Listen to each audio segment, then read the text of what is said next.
আসসালামু আলাইকুম। অনেকে মনে বলেন যে ঘোড়াকে কিভাবে চকচকা বলেন, পরিষ্কার বলেন, কি করলে ঘোড়ার গ্লেজ বাড়ে।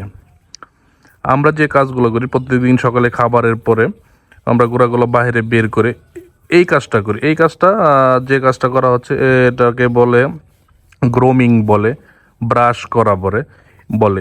এর ফলে আমরা প্রত্যেকদিন একবার করে করি, আসলে এটা দুইবার করা ভালো। আসলে অনেকগুলো ঘোড়া থাকে, আসলে করা যায় না আমাদের। এর ফলে এই গ্রোমিং এর ফলে ঘোড়ার ব্লাড সার্কুলেশন বাড়বে। ঘোড়ার যে উচ্ছিষ্ট লোম আছে এই লোমগুলা ঝরে পড়ে যাবে।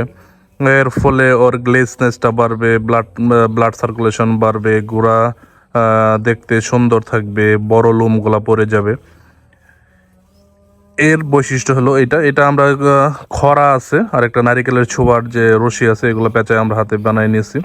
এর ফলে গোড়ার যে গ্লেসনেসটা সেটা বাড়বে। গোসল প্রতিদিন দরকার নাই, কিন্তু এই গ্রুমিংটা প্রত্যেক দিন সকাল বিকাল করলে অনেক ভালো রেজাল্ট আসবে।